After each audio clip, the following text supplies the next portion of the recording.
Hello, everybody. Welcome to the second ever episode of the We Know Ball podcast. I'm Joe. I'm your host today. I'm joined once again by JJ and Bobby, but we are here with our fourth member, Reese. So, how are you doing, What's Reese? going on? I'm doing pretty well. So, just a quick Gotta say. introduction. Let's just explain what you do for the our podcast, our channel, and a little bit of background when it comes to you as a sports fan. For the podcast, I tried to do some of the graphic design. I didn't do that amazing thumbnail for the last one, sadly. Uh, Background as a sports fan, I'm mainly into like football and stuff like that. Like football, my favorite team, Seattle. Uh, Go Seahawks. Throw on the 1 yard line. You got I'm a Yankees fan and a Miami Heat fan. So I'm all over the country with that stuff, but I mainly follow football. So that's so this is it. This is the four of us.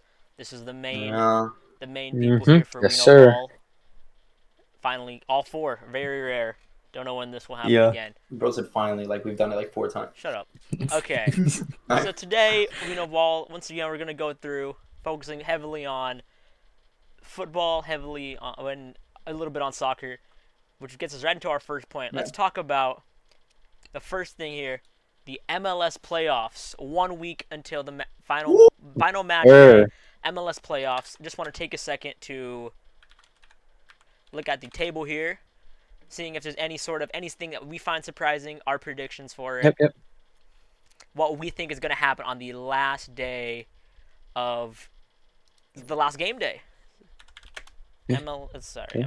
So Deadline day. obviously we have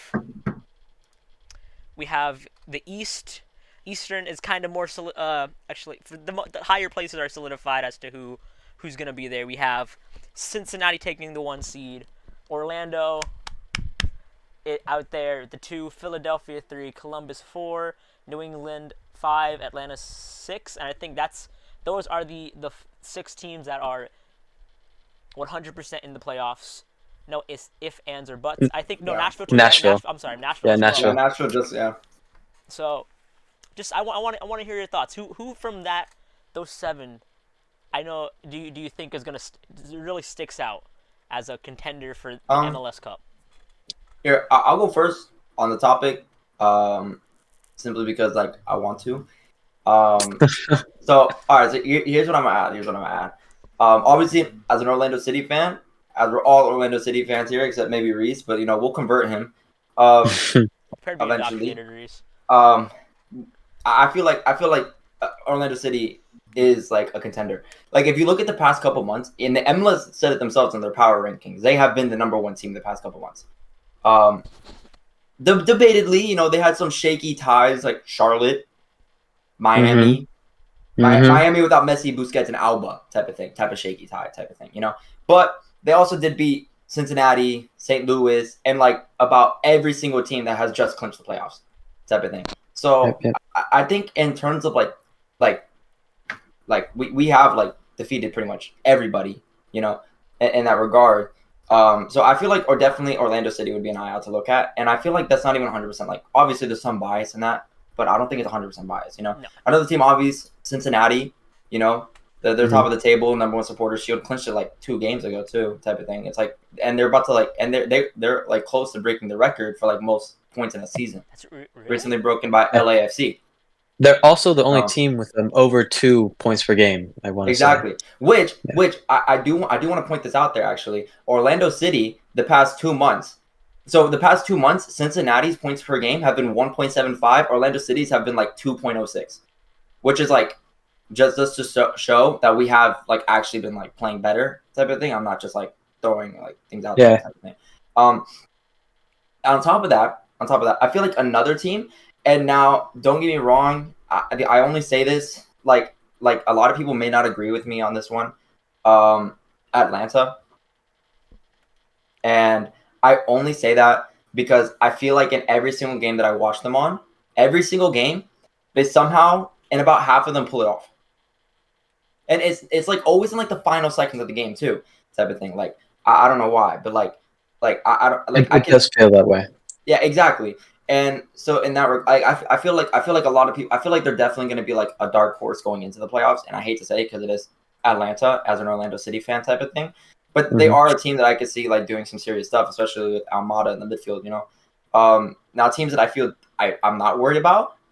First, whoever is in those the last two spots, like the 7th and 8th spot, or is it 8th and 9th? It's 8th and 9th. 8 and 9. Yeah, whoever's in those two spots, I'm not worried. Like I feel like yeah, no neither of those teams down there. Like all very of the teams that we have going on down there, like it's like now There's I would 3, 4, 5, 6. I think is it 6? Yeah. 6 teams, potential teams. Those last two spots still up for grabs. Yeah. Whether it's Montreal, NYCFC, I think DC just got eliminated. Well, okay. They're right now they are 40 points, even on goal difference. DC's above the table right now, but they have no more games. Their season's over. No more games. Yeah. So unless they're every eliminated. single team here loses, which is impossible. Yeah, I don't think it's possible. But anyway, another team that I feel like we don't have to worry about, Nashville. They've fallen off heavy. They got rid of Zella Ryan. Ever since then, they've only relied on Mukhtar, and his stock has been going down. Don't feel like you have to really worry about them. The only thing they have really going on for them is their defense has been phenomenal with Zimmerman type of thing. But their attack, washed. New England completely fell off the map. They were second by like 10 points, and they were catching up to Cincinnati. And then out of nowhere, they were dealing with some coaching staff issues and stuff like that. Ever since then, type of thing. And but they haven't lost very many games. They've just been tying a lot. They haven't been able to finish the game. They haven't been a threat, is my point. Yeah. And like when they played Orlando City, I feel like Orlando City like completely dominated that game. But both their goals, one of them easy save, the other one deflection. Yeah, their problem is they are a very bad away team, and they needed that home field advantage, and they're not going to get it. Their away record is 3, 7, and 6. Exactly. Compared to their home record of 11, 1, and 4. So at home they're very dangerous, but away they're just not very good at all. Yeah, exactly. And you can tell that in their play as well. They're not very good away for some reason. Yeah, no, and 100%. And another thing, a team that I'm kind of up in the air with is Philly. Everything. I feel like some games this season I've seen them. I'm like, what are they doing? And then some games I'm like, this team is phenomenal, right? That's everything. So I think it really just depends on how they come into the playoffs. Everything. And like, if you're talking about last year, I'd be like, oh, threat 100% type of thing. But I feel like there's still like a lot of that last year bias coming in with Philly here. Like they're like they don't look convincing enough. Like they're getting these like gritty, hard earned wins, and that's how they're finishing all their games, and that's not going to work forever. So I don't think that's going to work in the playoffs. I think they're going to get a win, maybe 2 wins, but I don't think they're going to make it all the way, let alone win it. Making it all the way. I do see them getting out the first round, definitely. But into those quarters and stuff like that, I don't really see them flying by too much. Sticking in the East real quick. I don't mean to cut you off, Bobby, if you wanted to go, but I just wanted to quickly talk about, because we still got to go over to the West and see what's happening there. Yeah. Just a quick prediction of the 6 teams here that are 8th through 13th. Okay. Not 6 teams. That's 7. No, it's 6. That's 6. No. No, it's actually 5 because DC's eliminated. Okay, 5. So the 5 teams there. Which 2 do you see realistically taking those 8 and 9 spots? I just want to get everybody's answer there. Personally, I think if honestly, this may be the North Carolina boy in me. I can see Charlotte sneaking into one of those spots just based off the fact they have 2 games remaining, and yes, they're both against Miami. But I think they have talent. They have Swiderski, who has repeatedly been their guy. They have young players. Ben Bender, for instance, whenever he's been given the chance, he's been phenomenal for them. So I think they can sneak in, and I realistically see Montreal holding on to that 8th spot. Really? I see the team I see most getting in is New York, because they play Nashville, and Nashville has their spot clinched, and they can't go up nor down. No matter what they do. Red Bulls or City? New York Red Bulls. Yeah, New York Red Bulls. I'm sorry. They're both in that realm. Yeah, no, I apologize. New York Red Bulls. They realistically could get in with just a tie. But a win would put them at 43 points. Nashville, who they're playing, doesn't need to. They can't go up or down. They're stuck at 7th. So I don't see them playing Mukhtar. I don't see them really risking injury. They're not going to. I don't think play them limited time. Yeah, I don't think they're going to be playing their starters very much. It's going to be more of like a kind of a backup, maybe some young players get some play time. So I see New York really taking advantage of that and winning that game. And at 43 points, there's no other team that can beat them out of that if they win, besides Montreal. But then they will still get that 9th spot, even if Chicago wins. No, Charlotte. So Charlotte can go over. no, They have two games. 39. Oh, they do have 2 games. My apologies. So But they would have to win both games. If they win out, they make it. That's the thing. They have to win out. Yeah, but I still see the Red Bulls getting in as one of the spots, and I could entertain Charlotte getting in. They do play Miami. They're eliminated. They have no fray. They don't really need to do anything really, especially risking injury again on. I don't think Messi's going to come back.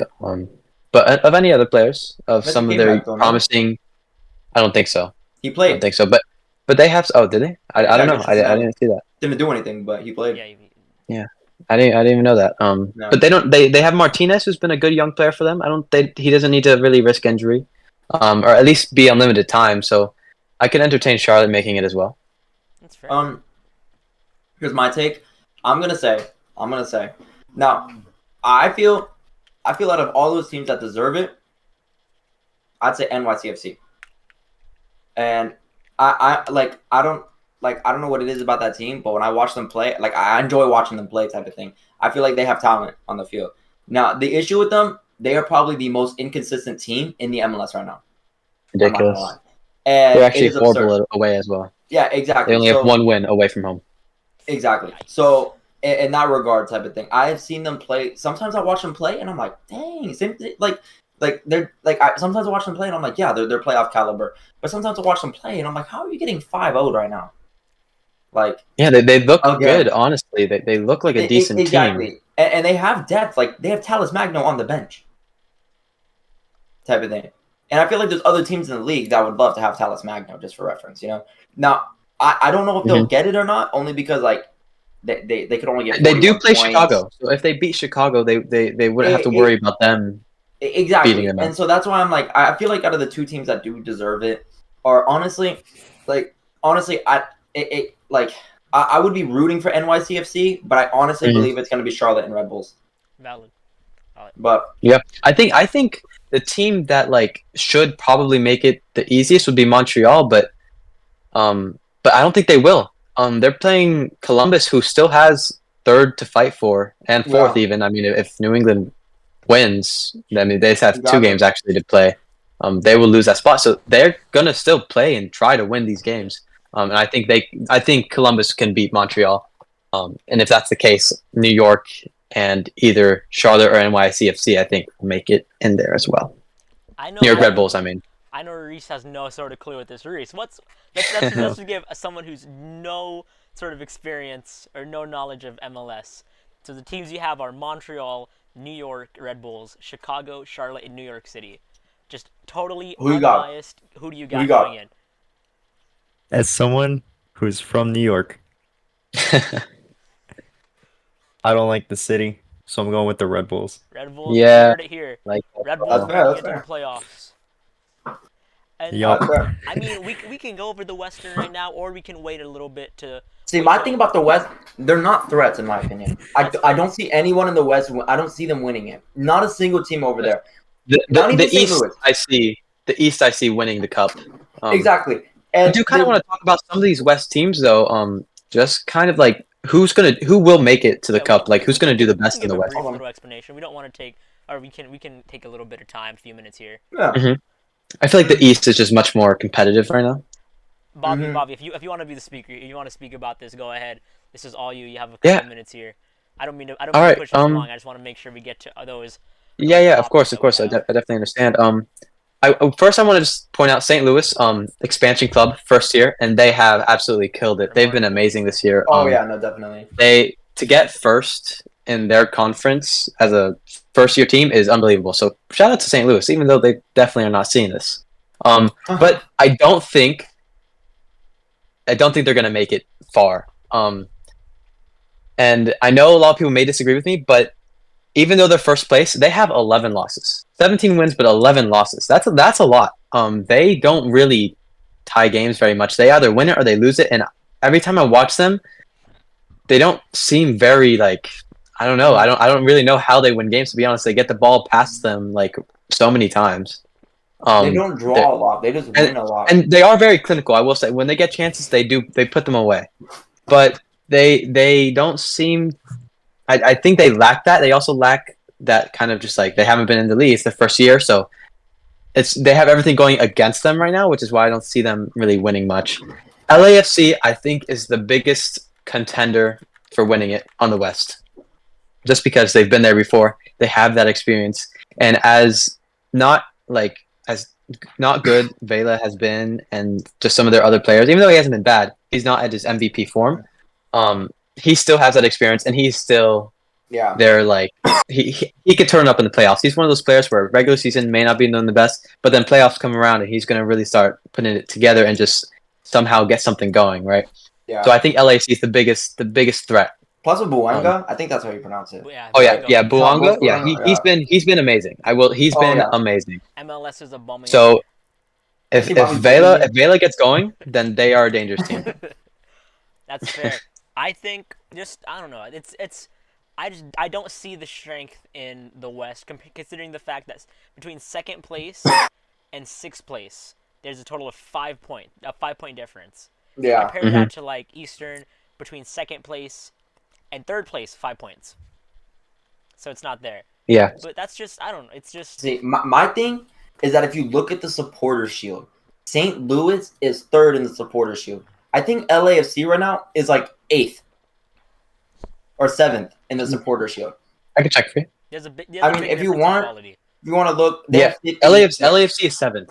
Yeah, exactly. Just for reference type of thing. That's just to show that when the East and the West teams do play type of thing, the only thing that could really explain the point difference is that when they do play, the East teams are typically winning. The West teams are just drawing a lot more, which is also a possibility, but still that just means the East teams are winning more type of thing. I do think that the East is definitely like a team on the East will win it type of thing, because honestly, in my opinion, the top 5 teams on the East right now are better than the top 2 teams in the West. So maybe not like obviously it'll be a competition, but I do think they're better. Okay. Yeah. In that regard. One thing I do want to talk about really quick, just before we move on, a team that did really well last year and just completely has fallen off and actually eliminated Austin. Austin FC is eliminated from contention. Matthew McConaughey and could not save that team. Yeah, I don't I don't know. I just don't think I kind of don't see how they did so bad, to be honest. I have no idea. But they looked bad too. Even watching the games, they looked bad. They didn't look very good at all. And honestly, what happened? What do you guys think happened in that team? Honestly, okay, this isn't about that team, but honestly, I think that's how St. Louis is going to do next year. I'm sorry, let me see. Looking at just end players, I wasn't too sure on their roster before. I'm looking now. I see the problem. It's Zardes. Zardes. Yeah, no, man got it down pretty quick. Yeah, certified Zardes hater. But, yeah, I would agree that they don't have an attacking presence very much at all. Any presence. Yeah, they just looked bad. I don't know. Season, I'm not gonna lie. I'm looking at them, and they have 10 wins, and I really don't know how they got 10 wins. To be honest, just watching their games, they look bad. No, it's really bad. I think this is honestly. I was surprised they weren't done there with Colorado. It's always next year. Yeah, really I don't know. I think a good DP signing, and I think the attacking front, a good striker, and a new coaching staff, and I think they could be back up there in contention. 100%. And for playoffs at least, not the supporters field or anything, but playoffs they could definitely make it. They really have a good midfield. They have what it takes. We've seen it. They have a playoff contending with midfield. It's just they need to fix it up. Yeah. I gotta start clicking. It's really interesting because mentioning Jassy Zardes, it was actually, I think it was yesterday. It was 6 years since the USA men's national team failed to qualify for that World Cup against Trinidad and Tobago. And that leads perfectly right into this, looking at the U.S. men's national team roster for this set of games against Germany and Ghana. Germany? Germany and Ghana. So we have, gonna go through it quickly. I don't know if anybody wants to voice an opinion on a player. Let me know. I'm just gonna go through, and then we're just gonna. I'll talk about a few key things that I think players that I think will be key to us possibly doing well in this window. We got Ethan Horvath and Matt Turner as our 2 goalkeepers. Realistically, Matt Turner is going to start both games. Yeah. He's going to start at least against Germany, the harder one. We have Cameron Carter-Vickers returning to the lineup returning to the team after wasn't there last window. Serginho Dest. Once again, the versatile fullback. We have DeJuan Jones, I think he is one of the 2 It's his first call-up, actually. His first call-up. It's his first call-up with what you would call the first team. Because he was Yeah. He's what I one meant. of 2 MLS players to make it into the roster. We have Christopher Lund from Palermo. I believe it's Palermo. He recently made his switch from, I think it was, I want to say Denmark to the USA. So he's going to be a nice little addition. Tim Ream, Fulham's captain, back in after his arm injury. Chris Richards, young defender. Crystal Palace, Miles Robinson, the second MLS representation. Joe Scaley gets a run here with the first Scallywag. team. Johnny Cardoso, I see his name pop up a lot. I'm not too sure. I'm not too familiar with him as a player, but interested to see how he does. Luca De La Torre, this one here, first call up ever. We have Leonard Maloney. I think he's a midfielder. I want to say he's in... What team is he in? He plays in Heidenheim in Germany. So that's going to be interesting to see how he fits. McKennie, Musa, Weah. McKennie, Musa, Gio Reyna, coming back after his fallout with Berhalter and his injury. Recently came back for Borussia Dortmund. I think how he plays is going to be a big thing to look at within that, especially with Berhalter. Aronson rounds out the midfield. And forwards, we have 6 forwards. Flareron Balogun, love that man. Paredes, Ricardo Pepi, Tim Weah, Alex Zendejas, and of course Christian Pulisic to lead the line. So, just if anyone sticking out there for you, Reese, how about you? Anyone there sticking out for you for USA? I gotta go with Pulisic due to his performance in the World Cup. True. LeBron James is soccer. Sacrificed his nuts for. Yeah. Bobby, I'm looking right at you. Nobody. How about No. What players are sticking out? Weston McKennie. I really want him to succeed. I want to see him do great. I mean, he's been bossing it, not bossing. He has high praise with the Juventus coach. He has. He has. He went to Leeds for a little bit. I don't know if he's still at Leeds or he just came back to Juventus. Yeah, he's back at Juventus this season alone. High praise from the coach. Okay, yeah, dude. He's been doing pretty well there. He's been killing it, to be honest. I really like McKennie, and I'm rooting for him. Somebody who is popping out to me just because of his play, or just because of his play outside of the men's team, Yunus Musa. He at Villarreal was, the coach didn't like him. He had some issues, and he wasn't getting a lot of playtime, and he wasn't really doing that great anyways. He made a move to AC Milan, and he has been killing it. Him and Christian Pulisic at Milan have been just amazing, to be honest, and it's been honestly fun to watch. I haven't watched too many games just because it's out of the way in Italy. It's kind of hard to watch games. But I've seen some plays, some games with him, and he's been honestly really good. And he is one of those players that he's only 20 years old now. I'm looking at it here. He's only 20 years old, and he's going to be a great player, not only just for the men's national team, but just in general. I think he's going to end up going to be one of like the top midfielders. Valid. I know for sure. Pretty sure they love him there in Milan. I remember I saw a little clip here of Italian commentators. They love, at least Pulisic. I know they love Pulisic. He scored a goal and it was just pulley, USA. That's the Italian media. Over now, JJ. Anyone from this roster sticking out to you? If you had to pick coach. The coach.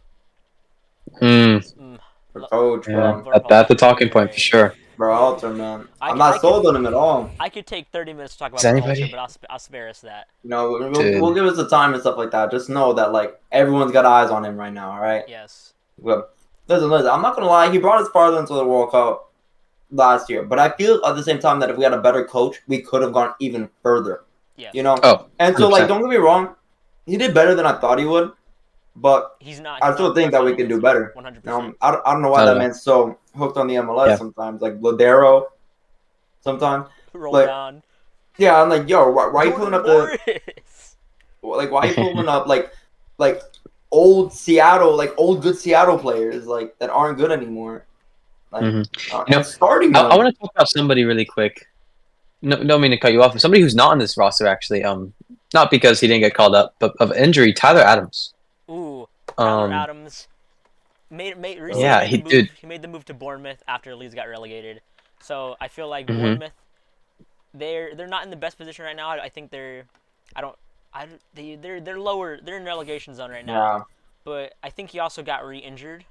He made like a debut in the cup, got re-injured in Good. I think it was training, so out for a little bit longer. But when he gets back, I expect him to sort of Hopefully. boss that Yeah, battle. but it's I'm just back. crazy. Like if you look at the United States like roster, they have some good players. Oh, 100%. Like truly, like and especially the midfield, have some really good solid three: Weston McKennie, Eunice Musa, and Tyler Adams. They could be great. They could be a great trio to come for many years. To be honest, And then you for the throw- U.S. you throw because in a they're all very young. You throw in a player like Aronson there as a sub, Reyna as a sub. You Exactly. have so much. There's more depth there. Yeah. Even Luca de la Torre. Depth. Yeah. And then Dude, I have a great feeling about the United States men's team for the future. It's such a young, good squad. Promising. Mhm. it's very actually promising. even interesting. Even one of our looking at who was it? Zendejas came in as a replacement for the injured Malik Tillman. Mhm. I was so excited. He recently made the switch, I want to say from Germany to the USA, or chose to represent USA for the chance to play. I think he has a younger brother as well who's contemplating doing the same. Out on loan at PSV, he's been doing amazing. Has a couple goals for them, and if PSV, I believe they're undefeated in their league, top of the league too. So interesting there, and I think that kind of gives us this one idea here. That I just wanted to this general discussion Yeah. on 8-0. the 8-0. the impact of missing a big player and how that goes to different sports. So we have like the impact of soccer here, right? We're missing players can make or break your season. You look at that's like last season for Arsenal. Everyone knows they were doing a title charge. And they lost a few players. Party was out for a bit. Saliba was the big one we lost Saliba, everything went bad. And then looking at this Mhm. season as well, you have someone like Man City. They've lost the last 3 games. I think that's like the first time that's happened. Last 2 league games. They're missing Rodri through suspension, and they're missing KDB for a foreseeable future because of a big injury. So I think it's interesting looking at how, in at least in the sport of soccer, you lose a big player, it causes A domino Such- effect. exactly a big domino effect, causes a big train crash. Compare that to, let's say, the NFL, and you have the mentality of, oh, next man up, we're fine. We have this random practice squad person that's gonna become the second coming of Tom Brady. Tom Brady, or we have freaking Dude, Brock Brock Purdy Purdy. last Quarterback. year. Yeah, your Yeah. 4th-string quarterback comes in and hasn't lost a game since. Oh, we lost the sign. Okay. I mean, Yeah. look at the Washington game. Thank The you. Bears went through, what was it, 4 running backs? Yes, was it? It was who was the first one? I forgot. I know Roshan Johnson got a concussion. JJ, Yeah, you Khalil had Herbert. one. Yeah, Khalil Herbert. JJ had the under on. Yeah, bro. Don't I know why didn't you think did he that. was even gonna do that much, bro. I Don't know why forgot he you was did like that. just coming off injury and stuff, bro. He hurt himself in the game. He decided to dive Yeah. for no Yeah, I he reason. should have think- hurt himself in the first I quarter. think a big reason that the NFL's like injuries don't hurt a team as much is strictly because of injuries happen all the time. I mean, it's a very violent sport, and they know that. Teams know that their depth is, even though it may not look, depth is just a big like part of the sport. So even though a team may not look like they have great depth, they really do. And next man up is just a huge thing because inevitably somebody's going to get injured, and the teams know that. Everybody knows that when you're playing football. So, especially at positions like quarterback, positions at running back, those type of positions, you're going to have incredible depth. Yeah, no, Especially running back, just because their longevity isn't there. That pay gap between quarterback and running back is insane too. Because I feel like running back or not running backs, quarterbacks a lot of the time if they get hit, they're getting hurt because they're getting hit hard and they're not protected. And then I forget who it was. So some quarterbacks just don't slide. They will take a Anthony hit. Richardson. And, yeah. True. I love quarterbacks that don't slide, bro. I mean, I respect it. They want to get those yards, but it's not a good idea sometimes for it's them. not worth it. It's not. Yeah, not a good idea. Keeping It is on not. this, Yeah. this idea of Because they have such value. Like besides like very few. There's a big discrepancy between the top QBs and like the backups, like a huge, and you can see it when they play too. A few times it doesn't really work like that. Brock Purdy, for example, he was the third string quarterback. Fourth. And came in and he's lighting it up now. But I mean, that kind of depends on the person. Like every person is different, right? Yeah, like so look at Zach Wilson. He's taking the Jets you over and the Zach Super Bowl. Wilson, man. You and Zach Wilson. Hold on. Oh, where's man? Yeah, but there's very few elite quarterbacks. Yeah. So when a quarterback gets injured, like my thing about football, right, is that like if you're the next man down, I feel like they almost like expect the player up to get injured, type of thing. If that makes Where sense. did this man get it? Where did he get a Bro, Jets where jersey did- from? oh my Bro, gosh. Why do you have this? Who's on the As back? a Seahawks No, wait, hold fan. on. Who's on the back? Who's on the back? Yeah, wait. Who's on the back, Yo, Reese? Who's on the back? Give me quick 360. Yeah, give us a quick spin. It's Tebow. Man has a Tebow? Jets jersey. Okay. Why do you have a?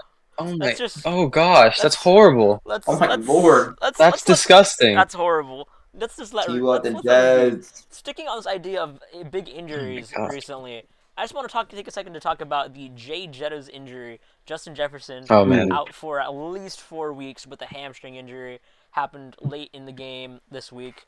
So I just want to as someone who fantasy-wise, may have been dumb. I had the first pick. I took Justin Jefferson. I traded him away for Christian McCaffrey this last week. Yeah, I don't disagree with that. I just don't think. I feel like you could have gone away with less because you also gave up Jacobs. Looking at Who's it, I like definitely could have top gotten three a player running back. like Kirk or another wide receiver that would have been more impactful. But I was thinking Samuel No. Ellis with. I'm not gonna lie. McCaffrey was the best Good thing night. you could have gotten. I Alright, think. get out. Oh yeah, The fact that he even traded you McCaffrey is crazy to me because not only is Jefferson on a contract year, so he's probably not even going to want to come back. The Vikings are 1-4. If the season keeps going how it's going, which it probably will be, there is no rush for Jefferson to come back. He's not going to want to come back. He doesn't want to be on the Vikings, just from reports. Yeah. And they're not going to want to re-injure him. They're going to take his time, especially if the season's over. If they have no playoff contention, the Vikings aren't going to want him to come back, and neither is Jefferson. He's not going to want to come back either. So why was there a bubble? You see that? Yeah, Okay. they keep popping up. That's the third one. Hold on, I saw that. I saw it that time. Okay. But the fact that he traded you Christian McCaffrey for Jefferson is crazy because he probably won't even get And 4 especially- games with Jefferson. Especially with a hamstring injury, being wide receiver in a position where you have to cut, you have to be able to make those sharp. Your hamstring has to be at 100%. His hamstring, It has to. even when he's back, it's going to be a lingering thing. He's not going to be that thing at the top. And I think it's just to be able Yeah, to look at Cooper Kupp. He was out a whole year and some. to be able to get I mean, McCaffrey, everyone's saying one of the front runners right now for MVP, which is saying something in a league dominated by quarterbacks. Yeah, I think he's top 5 in Vegas odds, which think- at running back is That's ridiculous. especially with the. satisfied with that. I feel like that's crazy. What are you I saying? don't see Justin Jefferson really playing much this year. I feel like think his season is done. Honestly, Yeah. I don't Honestly, say I wouldn't say season. I would say more he's gonna try to come back because he's gonna want to still be traded to those other teams. No, it's a contract year. He doesn't need to. Fair But point. even then, he wants to do well, so teams. He put him on wants the to Jets, show Yeah, off. bro. but teams know who Zach he is. Wilson couldn't Teams get the know ball what he to can him. do. He's gonna want to I stay know. healthy. If he comes back, he's not gonna come back in 4 weeks. He's gonna come back in 5 or 6. I say Um, around week it's gonna 10, take his he'll time for sure. probably. Either way, Well, week 10 is 4 weeks. he's 5. it's one of those things where it's like even when he comes back, he's not going to be the number one that we saw, number one fantasy option, number one receiver that we saw at the beginning of the year. He's probably gonna have limited snap count for Exactly. starters. And then on top of that, I don't even think I don't see it likely that he's gonna come back at the end of the 4 week duration. Honestly, my projection is it's gonna be about like 6 weeks, and then when he does come back, it's gonna be very limited on him.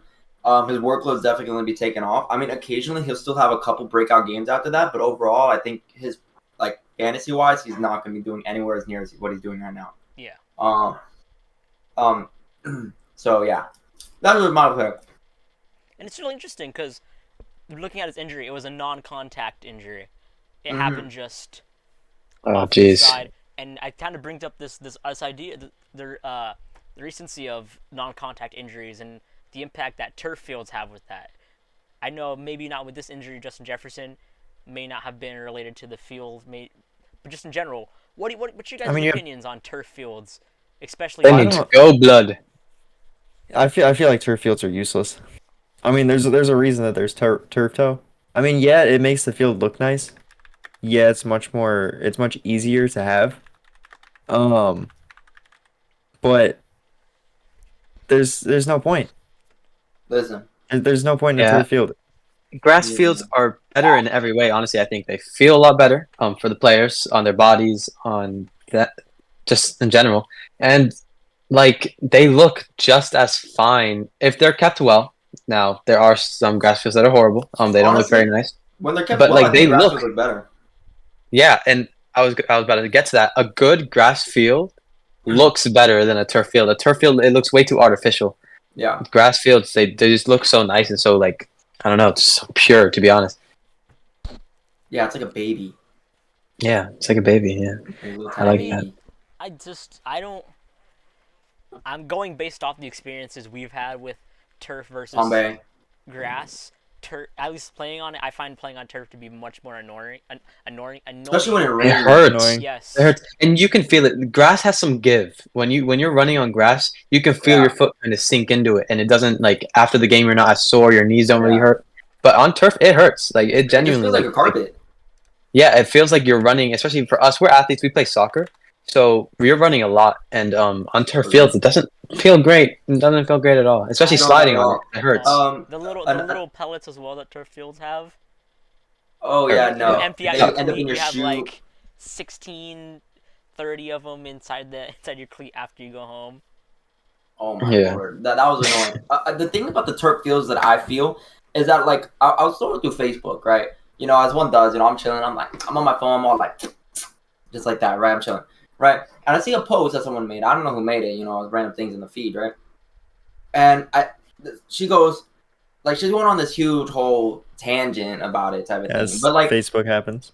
as Facebook moms typically do, type of thing. I don't know why she cared this much, but my take on it is, and honestly, I did agree with her though, is that the price for it would be about 12 million to change all of the turf fields to grass, which in the retrospect to us that seems like a lot, but when you have a $1 billion franchise type of thing that's making this much for the safety of their players type of thing, and for the game, I feel like it's something that should happen. No matter, I understand that some people like the way that the turf field does look, and maybe from way up high, Easier maintenance it looks too. better. Yeah, it's easier maintenance from way up high. It looks better, type of thing. But overall, I feel like for the player's safety and just for overall, it's just better to have. That way, also, it's the same way across the entire league.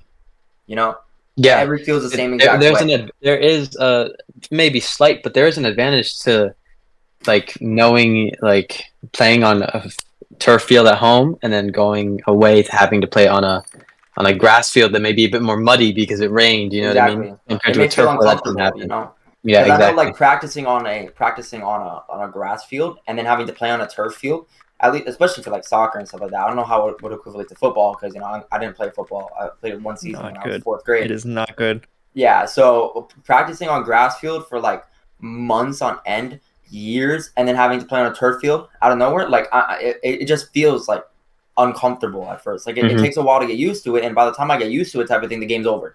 You know, that's even if I did happen to get used to it. You know, and so in that regard, I feel like having it the same way throughout the entire NFL would also just benefit the teams overall. Mm-hmm. Yeah. All right. So we focused so much. We've sort of looked at the broad spectrum of the NFL here, with talking about turf fields. But now let's sort of narrow it down to different teams. So I know last week we talked about the Bengals and what was going on with them before. What our thoughts and whether or not they would bounce back. And looking at this last week, we can definitely say that they Joe Burrow put up 317 passing yards. That's all you got to say. That they bounce back compared to. I don't think so. I definitely think it's a good point, a good start for them to turn the season around. But again, I know they have looked okay, and they look better than everybody thought they were going to be. But the Cardinals are not good. They just really aren't. They're not a contender. They're still going for a top 10 pick. I don't think them beating the Cardinals, and not even that convincingly, to be honest,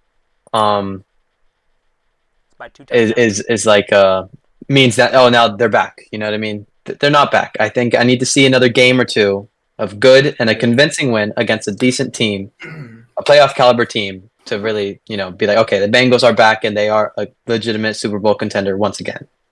I mean, say what you want, but they're going against Seattle next week in Cincinnati, so I feel like that this could be a test here, especially with Seattle coming off of their bye week. Yeah, I agree. I think Seattle's a good team. I think they're a good team. If Seattle's not a big enough test, you have what, the 49ers? The 49ers exactly. straight after in San Francisco. 49ers back to back with the Bills, so those are two very big tests to really show. Yeah, I agree. A few weeks for them. If they can come out of these 3 games with 2 wins, I think they will now be like, okay, they are back. They can legitimately be in the Super Bowl again. Yeah. Because they made it 2 years ago. I mean, even looking, Joe Burrow right now is one of the lowest passing yards in the NFL for a starter, at least. He's below people like, let me find him. He's below Ryan Tannehill, Dak Prescott, Desmond Ridder, Jordan Love. Is he below Zach Wilson? He's bad. Has 911. Dude, he's bad. Joe Burrow has 1,045, so it's only like 130 yards difference between Zach Wilson has and 911. I mean, oh gosh. Yes, it was, Bob. Your argument that it was against the Cardinals is like it's valid. It's a valid point. Then you look at who the Cardinals have beaten. Their one win came against the Cowboys, who are constantly like, "This is our year." Woo! It's like, and even then they're like the Cowboys. What, they're 2-1? Is that what it is? I don't know the record. I think they're 3. I think they're 3. I think They they're 2-3. They lost to the Giants. Oh, no, my bad. 2-2. They're 2-2. They lost to the Giants. No, they beat they beat the Giants. 40-0 the Giants. Beats the Cowboys. No, the Cardinals got. I mean, the Cardinals lose to the Giants. They've beaten the Giants, the Jets, and the Patriots, and they lost against the 49ers and the Cardinals, which I just think is the Cardinals lost to the Giants. Yes. Yeah. It's another triangle. Another triangle where it's like it's like this team is so inconsistent. It's hard to base where they're gonna be. Yeah, I don't everything. I think I partially agree with Bobby. I do think that now that Joe Burrow is off the calf injury though, like reportedly officially type of thing, and it's but reportedly he's off the calf injury, but he still is gonna feel it. It doesn't just disappear. But like, and it's gonna re-injure easily. Yeah.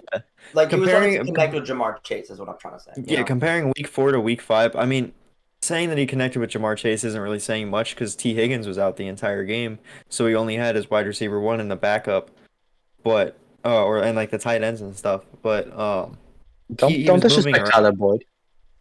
I'm Saying not don't- disrespecting Boyd or Both anything, disrespecting Boyd. I wasn't familiar with his but game. I hope Boyd watches he this. was You think he Tyler? was. Shout out Tyler Boyd if he's watching. On the But I got Jamar Chase on my fantasy team, so Tyler Boyd's on the waiver wire for a reason. No, but Joe Oh Burrow was damn, actually okay. like moving his way out of the pocket this time. Um, that wasn't seen in week 4 at all. Week 4, he was trying to make those short passes to Higgins because Higgins would be open right in the short field, in Burrow's line. Mhm. So seeing that movement, It's definitely better for Burrow, I think.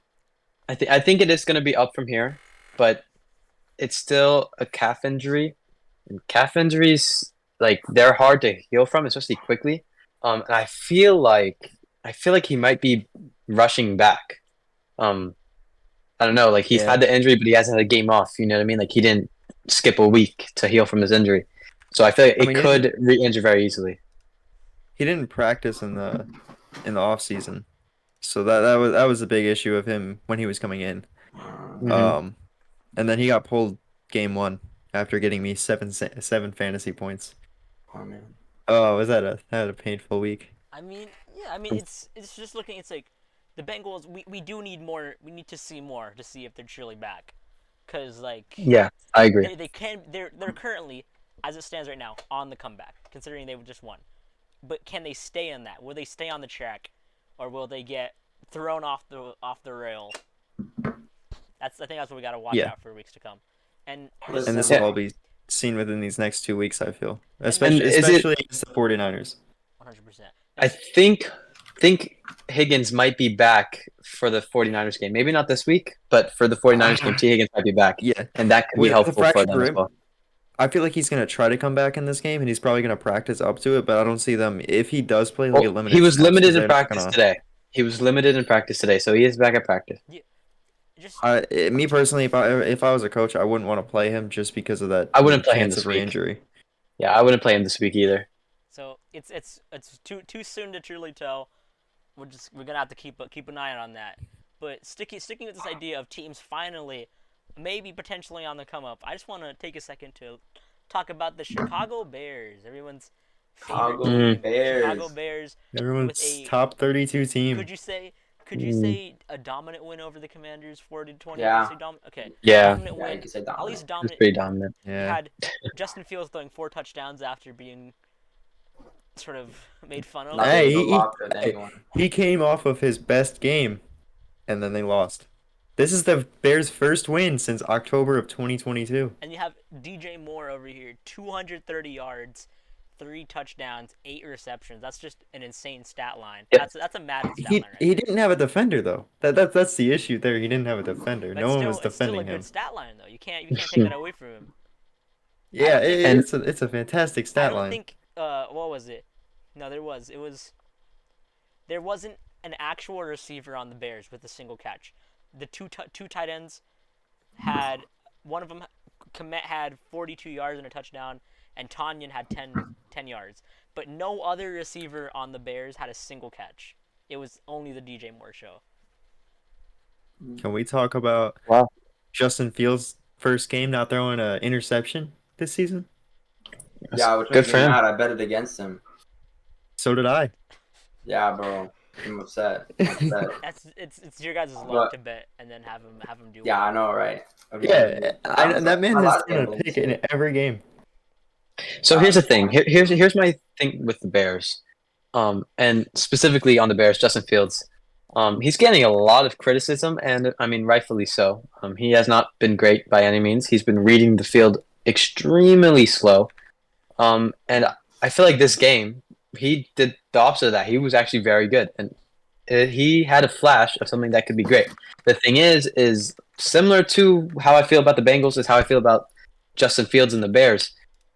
This really hasn't proved anything. I think needs to be something that consistently happens. Justin Fields needs to play well consistently, get the ball out quickly, and to DJ Moore, who is a very good player consistently, and two other receivers that are open. If he could read the field quicker and process quicker and play very well, then yes, the Bears are in a good place. But this one breakout game doesn't really mean Well, anything. this I isn't don't gonna do think. anything for him.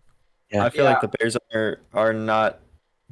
I feel like this could be a start for something, but I don't really see them making it past if they even get to a wild card game, which is very unlikely. They would have to win pretty much every game from now on, Honestly, I don't and they see have Bears a making pretty playoffs. no. I don't see them Logistically making speaking. playoffs for the next 4 years probably. I don't know about that, Yeah. but I don't know. I think Fields played good. I just think that he Fields needs definitely played to prove to everybody, including himself. Honestly, I think his confidence isn't really there. I think he needs to prove to himself that he's a good QB because having DJ Moore is very helpful, especially for a young quarterback. DJ Moore is such a good player. I mean, you give it to him and the guy could break away and go for a touchdown. I mean, he did Yeah, multiple times that like game. twice. Yeah, exactly. You don't even need to have an accuracy and dart it through 30 yards down the field. You know what I mean to him. So he needs to rely on him. I mean, he only had like a 50% completion record in the game. It wasn't that phenomenal at all. That's not good actually. Man, So if only the Panthers had I that don't for know. Bryce Young. If only the Panthers had that for Bryce Young. Thank I God they mean, didn't last to week. be fair though, like as much as we want to give the Bears credit though, they're also going against the Washington defense, who right now is ranked like 25th, type of thing. Yeah, And so it's like that defense is not the best there. no, don't get Yeah. me wrong. Their offense definitely has some pieces, but like not anything crazy, but like they've had like some pieces this year that have low key started like stepped up a little bit. Like for example, Brian Robinson. You know, you've seen like a few breakout games from him out of nowhere. I think he dropped like 2 20-point games for me on my bench, but he dropped them. You know, like nonetheless, you know. Sam Howell is insane. Sam Howell is, I think, what I'm looking at, that is number 6 overall in passing yards so far Yeah. this season, above Patrick Mahomes. Yeah, Sam Howell's actually played very well. For being a rookie, that's crazy. I don't know. He's a rookie. He's not a rookie. He's not a rookie? No, he's I thought this is his second season. Second season. No. This second season? We don't talk about last season. He's technically a rookie. No, because like I don't know, like if you look at their score lines for their games, right?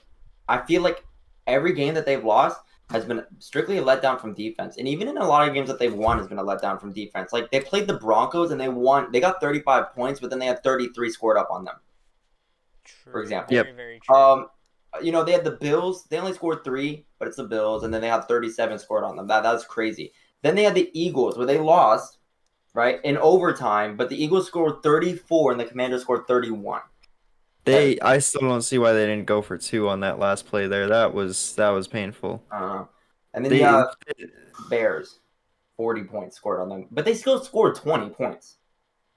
You know, not bad. So it's like, and the games that they've lost has been a letdown from defense type of thing. So to be like, oh, the Bears are back type of thing, or the Bears are gonna do good. I shouldn't say the Bears are back; they're never really there, but. You know, it's to say like, oh, the Bears, you know, maybe they're gonna start doing good. I don't see it. Logistically speaking, the Commanders' defense all year has been really washing. I mean, 33 with the Broncos. Like, even the Commanders' O line isn't great. So No, it just really wasn't. I mean, okay, the Broncos are bad, and I get that, but their offense isn't the problem. The offense really hasn't been that bad. The offense, I believe, is getting 24 points per game average. Yeah. Which is good. I mean, it's not bad. Russell Wilson hasn't been bad. Russell Wilson is back to how he did like his later years of Seattle. I don't think the offense is the problem in Denver. I gotta say, it's definitely defense. Like, defensively, they're letting up way too many points, and as an offense, it's hard to struggle. Or I'm sorry, it's hard to not struggle when you're on the field constantly trying to air it out and score so many points. Oh yeah. To keep up with the other team, that's offense really isn't that great. I mean, like, I don't know. It's just the defense sucks.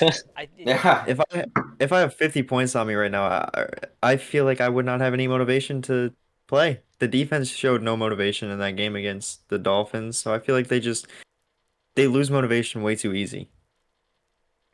And then you have Russell Wilson. I don't know what it is about that Broncos defense. It's just bad. and their offense is struggling to keep up with it. And I mean, who can blame them? I mean, their offense really isn't playing that bad. So Then I think that Commanders win over the Broncos is more of a something to say about the Commanders' will to come back and the lack of confidence and motivation from that Broncos defense. it's also talking about just a lack of motivation or confidence right now. Just wanted to talk quickly about Emmanuel Forbes on the Washington defense. Awful Not had performance the last 2 weeks. yeah, the last 2 weeks have not been good. He against the Eagles. He was against AJ Brown. AJ Brown had 9 catches for 175 yards and 2 touchdowns. AJ Brown's against him. And this last week against DJ Moore, he had 8 catches for 230 and 3 touchdowns against Emmanuel Forbes. Oh no, he I looked feel like horrible against DJ Moore. so I feel like they're throwing him into a lot. Like you're throwing him into DJ Moore and AJ Brown as a rookie. Yeah, he was a first round pick, but I don't feel like he's ready for that. And corners are probably one of the more difficult. There is probably the most difficult Yeah. place to play on defense. And so I don't feel like it's 100% his fault, but at the same time, he should be able to some of the stuff that he's just not connecting. I think it's honestly poor coaching. I don't see why you would take your rookie receiver and put them up against bona fide superstars in the NFL, wide receivers. Like I don't understand why you would do that to your rookie, especially after he had a bad game against AJ Brown. I mean, as a rookie, and every person's different. He could have a great mindset. I don't know him personally, but as a rookie, just thinking as like the normal person, you're a rookie in the NFL. You go up against a good receiver, and you're like, okay, I'm going to prove myself. This is why I'm going to be one of the top corners in the league. And one of the hardest position to play, in my personal humble opinion, the hardest position to play in the NFL is corner. So going up against him and having a horrible game, that'll hurt your confidence. And then to go in to the next game, be like, okay, comeback game. Even if his confidence is low, comeback game, he does horrible again. Like this poor kid is only 20 years old, 22 years old. Actually, I see here he's 22 years old, and his confidence is probably so shot. Like True. That's poor coaching to me, personally. More poor coaching than it is Emmanuel Forbes' bad play. He needs to learn. He still has a lot to learn. I mean, college is very different from the NFL. That's fair. That's very different. Definitely fair thing to say. I don't. It's. Yes, he got torched both games, but as you said, it is just more I doubt he has much confidence now with he's gonna go. I don't think he's gonna go into the games being like, yes, I'm him. I'm gonna lock down my man every time. Yeah. So. Yeah, he's gonna have that in the back of his mind that he just let up 2 huge games, and that's gonna help the other receivers have confidence as well. I mean, you think about it. Imagine you're a receiver and you're about to line up against a corner who can't guard the 2 best people he's played against. You know what I mean? So that receiver now has boosted confidence, and now that corner has lower confidence. Yeah, exactly. That's not good for any player, let alone a corner, where you need confidence. True. He's got some struggle too with his safeties too, because he doesn't have that backup that he needs when he does end up failing. So anyone's just able to get, because you got Cameron Curl who's the strong safety. He doesn't have anyone to fall back on either because he's got both of his other people on IR right now. Yeah, Cam Curl's also, I like to think more of he's honestly a linebacker. I think he'd be a great linebacker, but he doesn't work as a strong safety. Yeah, he works more as a strong safety than a free safety. But he doesn't cover deep. He's not that type of player. He's not a coverage type of safety. He's more like a run stopping type of safety. So to try and leave him to help your rookie corner cover, it is not a recipe for success at all. It's not good. I feel like they just need to pull Forbes for a few games and kind of just work on that coverage. Because I feel like he's got the coverage, he's got the close coverage. He just doesn't react to it. So if the ball's coming to him, he just doesn't react. He just kind of acts like, oh, and watches it go into DJ Moore's hands. And by the time that DJ Moore catches it, he's gone. True. Yeah. I mean, watching the game, he took very bad angles at DJ Moore. I believe one was like a curl route, and he just I don't even know what he was doing, to be Oh, I honest. remember He that like one actually. He was off on the side. yeah, that was kind of Yeah, crazy. yeah, they But were I simply think just going for the first down yeah, for a little bit touchdown. yeah, that was crazy. He doesn't But seem I to know think the it's routes. confidence. Yeah, I think it's confidence, and he's like I don't really know what's going on with Emmanuel Forbes, to be honest. I think it's way too early. I saw some tweets about him being a bust. Way too early. Way too early. I don't care if he has a bad first season Yeah. entirely. As a rookie, there have been plenty of players to come back season 2, season 3, especially season 3. Season 3 breakouts are a huge thing. Um, and corner is one of those positions where like He that could play doesn't happen anything, as honestly. often. Sometimes it takes a while to lock in But at like those positions. yeah, but at the same time, yeah, I think a first season's a learning season. Second season, I feel like he could come back and really be even if he's not one of the best corners in the league, a top option for sure, and can definitely guard some good receivers. That's I fair. mean, even looking at that, people who have had breakout seasons on their first season too. Like players can have the best season ever on their first season and then just do absolutely nothing any other time. Yeah. So the calls for a bust for Emmanuel Forbes is way It's out of too early. Just in yeah general, too, way too bust. early. I think calling a rookie a bust after a few bad games. Like I know a lot of Panthers Yeah. fans. They're like Bryce Young is a bust, dude. The O line for the Panthers is horrendous. The play calling Yeah. for the Panthers is horrendous. The Panthers are lacking a clear cut offensive weapon. Like Adam Thielen is not going to be our long term answer. So it's like to call Bryce Young a bust this early on is just to call any rookie. Give him at least if it's like end of their like two 3 seasons and they're repeatedly bad, that's a bust. That's a Hey, Mhm. but like no matter what, at least we aren't Lions fans with Jahmyr Gibbs. That was a wasted pick right there. you're telling me, Poor buddy. Joe. You're telling me. Alright. Jahmyr Gibbs isn't. I wouldn't say Jahmyr Gibbs is a bust, Oh Oh, man. he's but he's not he's a being wait. utilized. Yeah, he's a wasted pick. I don't know. They could have utilized any other position, and they chose Oh yeah, no, a definitely. place that they I already don't know have. why they picked him up if they're gonna use him like this, bro. He could have gone to any other team. If he would have gone to literally almost any other team, he would have balled He'd be out. starter. A team that needs a running back, like any team. Oh, Any team, bro. guarantee if he was on the Panthers, he'd be like the guy with Bryce Young. And just I don't know, I just want to stick in the realm of running backs. This is gonna be our last individual player that we talk about right now. Okay. Recently, what is it? Jonathan Taylor getting a new deal here. He's gonna do a brief little thing. Let's take like about like maybe a couple minutes here just to talk about Jonathan Taylor. JT. GT. Let's see JT. what was his contract. We have 3 years, 42 million extension, and with 26.5 million guaranteed. Big extension. Big Yeah, extension bro got a compared lot of to money. running backs, obviously. So Yeah. so Isn't he sorry, what was it? for running back wise? Like right now, like just for reference, because I don't really know. Like how many what is he ranked in like most paid running Give back me right now? one sec. I'm looking right now. I'm looking at it. He's Jonathan Taylor's number 3. Yes, Number behind 3. Okay. McCaffrey and Kamara. He's behind. Yeah, Kamara's wild. He's good, but I don't think he's worth that. Bro, 5 everybody years, hates Kamara. 15 million. Hold on. I don't care. I'm having a segment right now. Kamara I is have him on good. my fantasy Stop team. putting I have disrespect on that him on man's my No, fantasy name. team. Kamara is good. I'm not saying he's not good. No, I'm not saying he's I'm not just good. saying I'm just he's saying not that it's one of the wild that best he running got backs. yeah, He he's deserves that number running He back. deserves a overall. fat extension. I don't care what you say. He's one of the best Listen, running backs in the league. listen, One of he the best deserves it. receiving running 10 backs in the I can game. name 10 running backs better than him right now. Okay, No, you I'd cannot. definitely give him top 10. If anything, McCaffrey, I'm giving him top 7. JT, Henry, Chubb, Jacobs. Give me I think Edward. Etienne. Give me Montgomery right now. No. Etienne by No, far. No, I'm Give taking me, Etienne. I'm Hold not. up. Give me I'm taking Kamara over Etienne. They're the same player, but Kamara has better receiving ability and is more experienced. I'm taking Kamara. I feel Looking like at Etienne's a bigger body. He pushes people over better. looking at overall too, So, running back wise, Kamara, he does it better.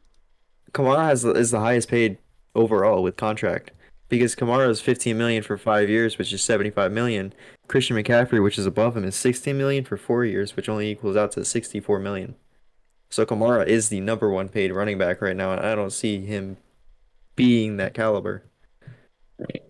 He's not. I mean, We're not. he's We're not, not saying he's not he's bad, MVP Bobby. worthy. We're just No, not saying he's he's not. bad. No, I I know you're not saying agree. he's trash, but I think Kamara is one of those few running backs, along with McCaffrey, that are paid correctly. Kamara is one of the best running backs in the league, in my opinion. Yeah, I yeah. would take him on my team. I say he's top 5, to be honest. I feel like running backs should get paid more than they are. So there's a lot of running backs that I could go through the list and say, hey, they should get paid more, they should get paid less. Definitely. I I mean, trust I me. don't. Trust me. I like If we're Kamara a talking lot. about running backs and their abilities to beat people, Kamara would definitely be up there as number 1. Okay. Okay, bro. I see what you did there. That was a See, good one, bro. Josh Jacobs is getting paid $11 million. That is robbery. That is robbery. Here's the thing: is as much as I think running backs should get paid more, looking at it from a business perspective, They're it dangerous. almost. I don't want to say it 'cause I'm going to get so much hate, but it almost makes sense. Strictly because a running back's prime is from when they are drafted to about 28 years old, which for other positions they can go into their 30s. Running backs really don't. Very few and far between to a running back go into their 30s and still be great. So to pay a running back after their first 5 years in the league, which let's say they get drafted at 22 or 23 after 5 years, because if you draft them in the first round, you get that 5th year option. They'll be 27 or 28. They're getting out of their prime and they only have maybe one or two good years left. And that's if they have been great for 5 years, or you know what I mean? Like it's very difficult for both sides, for running backs because they want to get paid, and for business owners, like, because they're looking at the NFL not as a game but as a business to make them money, and to pay somebody who may not win you games because they're going to be injured or they're out of the prime now is understandable. Although I do think they should get paid more. I think there's a balance to be reached. That's fair. That's For fair. sure. I mean, Highly fair. Nick Chubb's got so lucky. He, Yeah, I mean, I feel bad for Nick Chubb. Is MCL or is ACL? Other than them. It's just his MCL. Just his MCL. So I don't even know how that's possible. Because MCL looking at issue, it looks so and bad. his leg was sideways, and he had only an MCL injury, which is wild. That looked like a career-ending injury. So, for this, I don't mean to cut us off, but for this last 2 sections here, we're gonna I'm gonna do a little bit of like hands-on, sort of your guys' opinion, for this last part.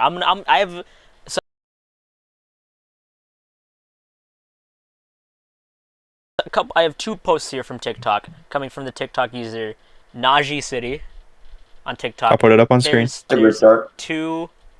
I can't put it up on screen, but I'll put the ad will be in the description. There you go. That's on Najee City on TikTok. I'm gonna read you guys some trades, and so first is gonna be what they received, the players, and second's going to be what is given up. So I want to get you guys' opinion. Rate it. Yes, outrate it. First, say if yes you would take it, coming from the perspective of that team. So first we have the Panthers. Carolina Panthers get Jerry Jeudy, and the Broncos get a 3rd-round pick for this draft.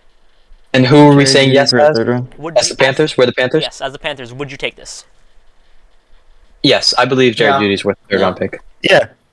Honestly, maybe even a round 2 pick. TBH. That's fair.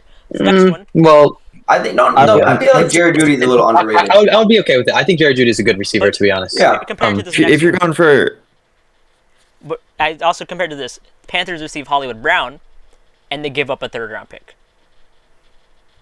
Which one of those 2 would you rather have? I would rather have Marquise Brown. Judy. I'd rather have Judy. Judy. Okay. I'd rather go with Judy. Personally, I would take Marquise Brown. I don't know. Yeah, I'm taking Hollywood Brown. Hollywood Brown. I don't think I would give a 3rd-round pick for Hollywood. I mean, I'm just saying, he's been performing on a Cardinals team. That's true. With Dobbs. Whereas Judy hasn't really been performing with Russell Wilson. Let's not. No, I don't think he's bad. Dobbs is a top 10 quarterback right now. Because of Brown. Don't forget that. The next one I got for you guys, the Falcons receive Justin Fields. And we're the Falcons? They're giving up Desmond Ritter, a third-round pick, and a fourth-round pick for Justin Fields. Are you taking that as Desmond a Dolphins Ritter? fan, or No. are you No. sticking No. through with No. Desmond Ritter? I stick with Desmond. I'm sticking Desmond Yeah. Ritter. Honestly, I'm not. Joe, you're gonna hate me for this, but he showed promise last week. You better shut your mouth right He- now. He showed You- promise. you- I mean, you have to watch your mouth. He didn't look bad at all. And I think they should stick it out at least for the season. See if he's their guy. Even looking at He really hasn't had a Justin chance, to be Fields, honest. Justin Fields, I feel like the main way to make him good would be put him on like the current 49ers team. But you could put No. Zach Wilson on that team, bro. No, McCaffrey no. literally carries. They would do anything. that 49ers team is Mm-mm. stacked. There's a reason that Here's the thing. Purdy looks insane right now, and I it's don't not know. because I Brock think- Purdy has. I think He's got skill, but I don't think. He's a good QB. I don't think I would he's. take I don't Purdy think he's a over good Mike. QB, but he's not. Here's the thing. I hate the 13 term 0. system QB because any team is going to try to put their QB in the system that works for them and that helps them win. Every single team does that. So why for some QBs, because they start doing well, they're a system QB, but some aren't. Oh no, the system. Now there are the system outliers. exists. Patrick Mahomes, you could probably put him in any offense and he'd be Yeah. great. But again, the Chiefs are building that offense around Patrick Mahomes and what he does best. You know what I mean? Mahomes So does anything best. The thing is, Kyle Shanahan is just an amazing coach and has built an offense that will work for Brock Purdy. And if Brock Purdy isn't a good QB or if he's a system QB, how come that same offense did not work for Trey Lance or for Jimmy Garoppolo? that's. I mean, Now, you're right. Jimmy Garoppolo has some success, but not nearly as much I as this think team is having now. The idea of having system and system QBs, at least the system, is true, but Brock Purdy's still good. He's Exactly. still good. Brock Purdy. Yeah. Even But- without the system, he's.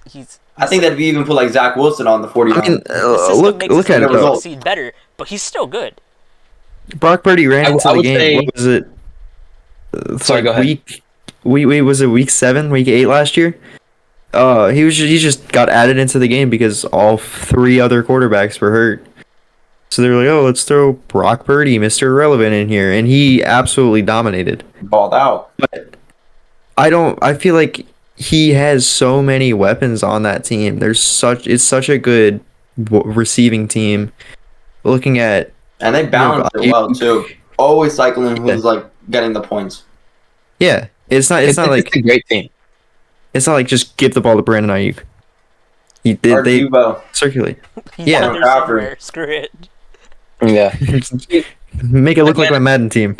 I think if we take the system away from it, right, and we just look strictly at QB ability, I'm taking Brock Purdy right now as a top 10 QB in the league. Bold. I think that's a bold. I'd He's say definitely one of the QBs of all time.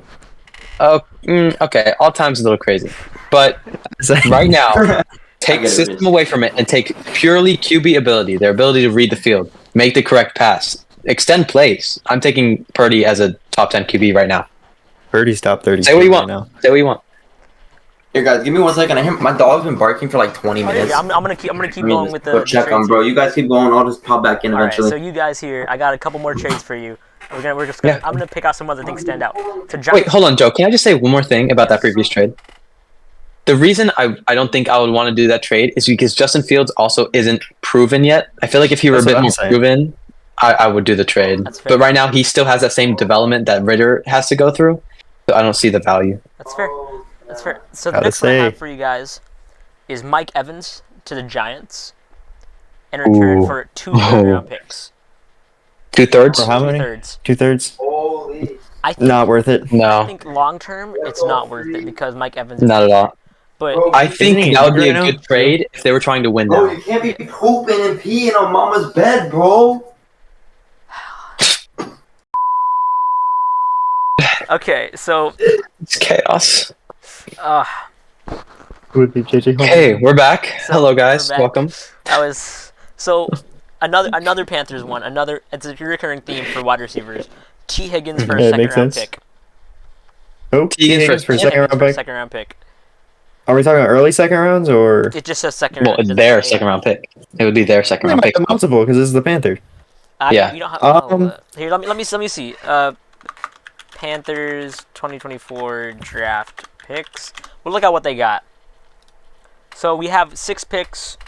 There is. We have 1 second rounder. So it would just be 1. Oh, that's so tough. Because I they feel could like the use that Panthers on are a. getting a steal out of it. Ah, jeez. I mean, because when Higgins. Higgins goes off, when Higgins goes off, he goes off. But if he does nothing, or isn't seen, also on that, you said the Panthers. Yes. I don't see Bryce Young being able to utilize him how he's supposed to be used. That's fair. How old is Like he? Burrow, he works perfectly with Burrow because Burrow's a pretty good quarterback. Oh, he's only 24. I'm doing that trade. I would do it, but you'd have to either get a really good quarterback in your round 1 or No, I think Bryce Young. Bryce Again, Young it's is too going early to to be judge Bryce Young, but I think he's going to be okay. He's I think he's going to be all right. So then they got to work with him. The 2 that I'm going to do now they're 2 Dolphins trades, so they're more leaning towards Bobby. But Yay. I still want your opinion. So you give up a 4th and a 5th round pick, and you get Zach Ertz. No. Yes. I mean, Yes. looking at how he's performing, Zach No. Ertz has been pretty good this season, and he's been He has, the last he few has. seasons. I don't think we need a tight end super badly. Just because of the system we run. If it's a different offense, then probably True. yes, because we don't really have that great of a tight end. You really do run the effort. They're down there somewhere, sort of offense with the speed. Like they're fast enough Yeah. to catch it. Just Yeah, we wouldn't utilize that tight end. I mean, we had Mike Gesicki last year, and you saw how that worked out. He really didn't get the ball much. So known to man. yeah. And then the second Dolphins trade I got is Derrick Henry for a 2nd and a 3rd. Would you give that up For a 2nd and a Derrick 3rd. No. Yeah. No. I'd say yeah. I feel like he could be a weapon on the team. I mean, it's along No, with the offense is every built around else that speed they have. for 1, and for 2, a 2nd and a 3rd for a running back who you're going to get for maybe 2 years is not worth it. I mean, That's I fair. think it would be really funny with that to see It would. It would. Derrick Honestly, Henry. I would love to see it. I would love to see It's it, got but I wouldn't do height- that. monster the go play. height and the speed of the Dolphins' offense right now, and you just chuck Derrick Henry on there. It's like, boop, Derrick It's like adding Henry. Marshawn Lynch to the. It's like adding Marshawn Lynch to Seattle. Honestly, Back if in it was 2014. just a 3rd round pick, I think I might do it. Just because I would Yeah. love to see that. That would be such a great. And then But- so Yeah, for 2nd and 3rd, no. that's fair. For the last few, I'm gonna name the first team, and you guys tell me which one you want me to look at. I have the Saints, the Bills, the Jets, the Falcons, and the 49ers. I want to see a Jets. The Jets. Yeah, I want to see the Great. Jets too. I want to see Oh, what's there's going on actually with 2 there. Jets. So the first one, Okay, cool. I'm gonna leave the last Jet because it sort of ties into Better something. not be a quarterback. So the Jets, we have Jonah Williams for 2 4th round picks. I believe he's a Bengals guard. Yeah. Elijah Vera Tucker's out for the year, so I say yes. Yes on that Yeah, one. that would work. It's very The Jets have a stacked defense. They just don't have an offense that works well. my bad. He's their right tackle. Their right tackle. Oh, I wish Yeah, I'd still do it. I wish JJ was here to Because talk about it. Elijah, I think the reason they're suggesting that trade is because Elijah Vera Tucker's out for the year. That's fair. So yeah, I would do that because even when he comes back, you can pop him over, switch one on. All right, and then I do 2 more, and then we'll leave the last Jets one. So this next one is for the Bills. They get Devin White, and they give up a 3rd round pick. Yes.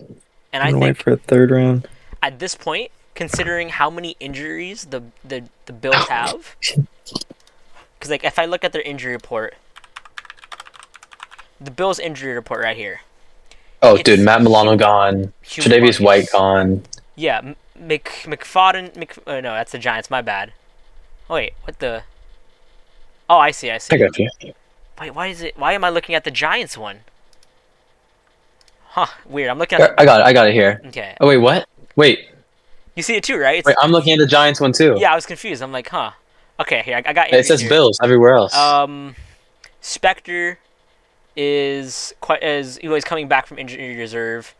Tre'Davious White's obviously out. Milano got injured in the last game. He got placed on injury reserve on today. So I think if you're the Bills, you take that because Devin White has been.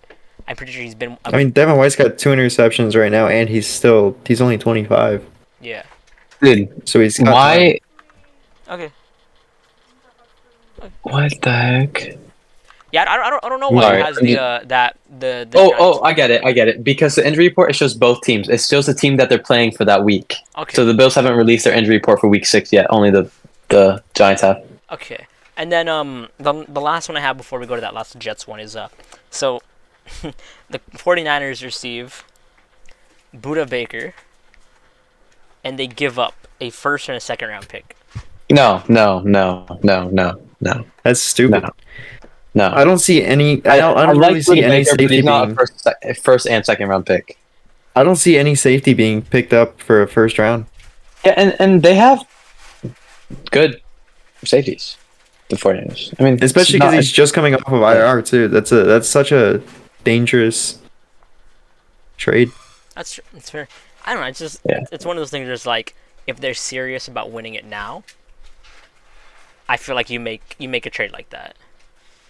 I think they can win now without them. To be honest, That's true. I mean, look at them now. They're doing just fine. they're 5-0. Yeah, they are So the last trade I have, crazy. the Vikings are giving up the Vikings are getting a third, 2/3 and a fourth, and I want you to guess what player this is for. From the Jets, or no, From the Vikings. From the Vikings to the Jets. Justin Jefferson. Is it offense or defense? Offense. I give you that. The Vikings. Wait, was it? Jefferson. Vikings are getting third and fourth. Vikings are getting. Okay, I think they're sending over Kirk. It is for Kirk Cousins. Yes, that's Yeah. that's the there. Nah, that's awful. Zach Wilson's taking him all the way to the Super Bowl. I don't care what anyone says. Zach Wilson's a franchise QB. So if I'm the Vikings, I'm taking that. If I'm the Jets, I don't know if I'm even offering that. Oh, I think if Kirk doesn't have much time left. he doesn't, and that's the thing. You also have Aaron Rodgers. Aaron Rodgers is going to come back next season. I don't know when next season. But he's going to come. He's mostly Yeah, he'll come back he next said season. he's I coming think. back. I'm pretty sure he's like. I'm pretty sure he wants. I mean, did y'all see how he's recovering though? By watching Dolphins, no, listening to Dolphins. Hey, doing it. he's listen. Dude, he's a weird guy. If He's I'm a being weird honest, guy. I'm not gonna lie. He's still a really good quarterback. I can't fault him Yeah. for that. I don't. Even looking at the trade for Aaron Rodgers originally, I feel like that was a stupid trade. So I feel like it wouldn't really make much, or it makes sense for them to offer that trade up anyway.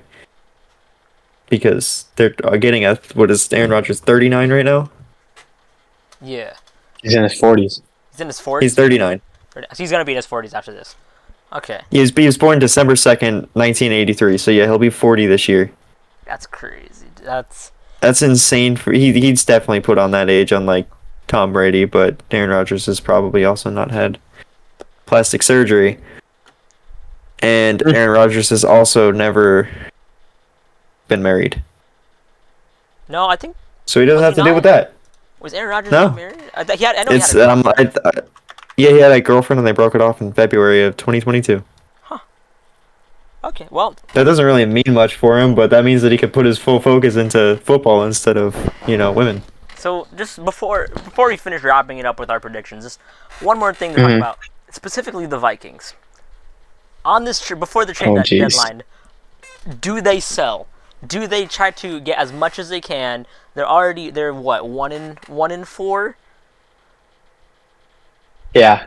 So do they go full tank mode, trade as much as they can away, get as many picks, and look to rebuild starting this coming off the next offseason?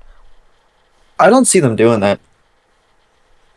I see them trying to hold on for another season. They're definitely going to look at Justin Jefferson and be like, "Hey, look at we have the number who was seen to be the number one wide receiver in the world as of Quarterback. the start of this season." They would want to get Caleb Williams.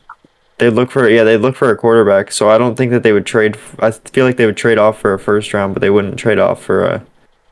Or underrated, by the more. way. And I don't know how much you guys keep up with college and like the draft and stuff like that. But Drake May has been very good. As a- By the as way. a This QB class. As a UNC fan, I'm big on Drake May, and also because, I feel like, Yeah. if they were to not get Caleb Williams, I could see them getting Drake May and being like, Yeah. okay, There's like Caleb Williams, there's like a few spots, and then you have Drake May, who's another very top tier quarterback, and then you have like everybody else, which isn't really that bad to be honest. But those two are like really like they could be like franchise guys for years and years. Like I don't want to say it, but next like Tom Brady, Aaron Rodgers type thing. Can we talk about that fantastic end to the Miami game though? I don't know if y'all saw that. Which one? No, not. I'm talking about the Hurricanes game. Oh my gosh, that one was funny. Instead of going into victory formation, they decided let's run the ball. They proceeded to fumble and ended up losing. Oh, it was hilarious. Yeah. That's awesome. I love to see Miami lose. Genuinely funny. I don't like to see Miami Hurricanes lose. I do. I like the Hurricanes. And then my cousin goes there. I guess is there any other big college things you guys want to talk about? Just real quick. UCF flopping. UCF. I mean. That's they're a huge flop this year. It's kind of sad. They lost 51-20 the bounce house ain't against no more. Kansas. It doesn't really help that I think it was one of the defensive players went on Twitter and was like, the reason that we lost this game is because we didn't have the fans there. The fans weren't live. As a player, you can't really. I just want to say, random news. Eckler should be back week 6. So that's good. I think this is the perfect. I get to go against him. That's not good news. I'm also going against Eckler, which is just fantastic. But that kind of leads perfect into this. So let's do a quick little. I guess we forgot to do it last week, and since it's already, however, for the rest of the season, every week we're gonna do our week predictions. I don't know if we want to keep like score somewhere on how many we get right. Yeah, we should. We should definitely do that. So. Obviously, JJ, he's not here right now. We'll have him record a separate little thing, and he'll give us his predictions. So I'm gonna pull up all the games this week. I have it here already for you, Joe. All right. So what I'll do is I'm gonna add it to our little document here. Yeah, go ahead. Oh, hold on, just 1 second. Actually, what are you doing, you little asshole? You want to do it? Do we want to do a table? I could. Honestly, yeah, make a table. Make it like. So we need, how many games are there this week, Bobby? How many games are there? 2, 4, 6, 8, 10, 12, 14, 15. So we need 15 columns. And then I'm gonna pray that the Jags win this week. That would be fantastic. That'd be a great atmosphere. So I did this with my dad last week, and I did very good. I think I was awful. I was 11-5.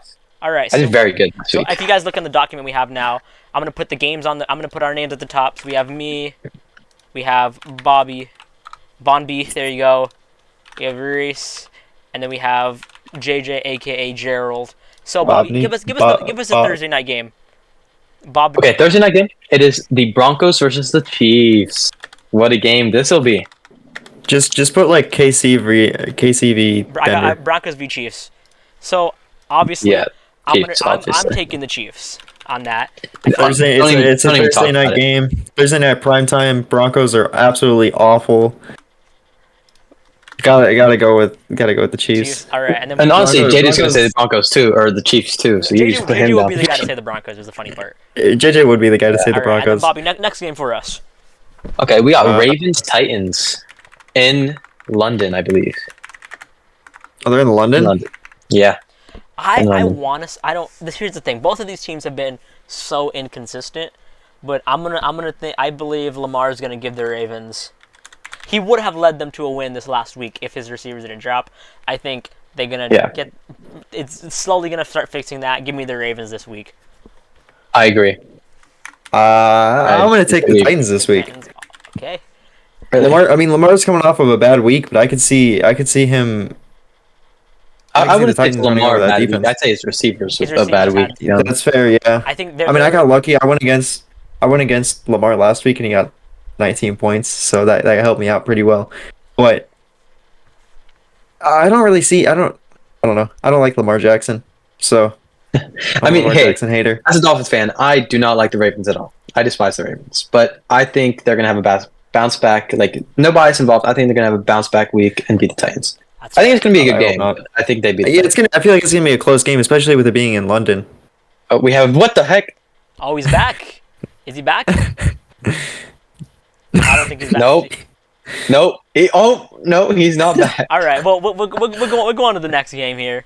Okay, next game we got Dolphins Panthers. As a Panthers fan, this is it hurts me to say.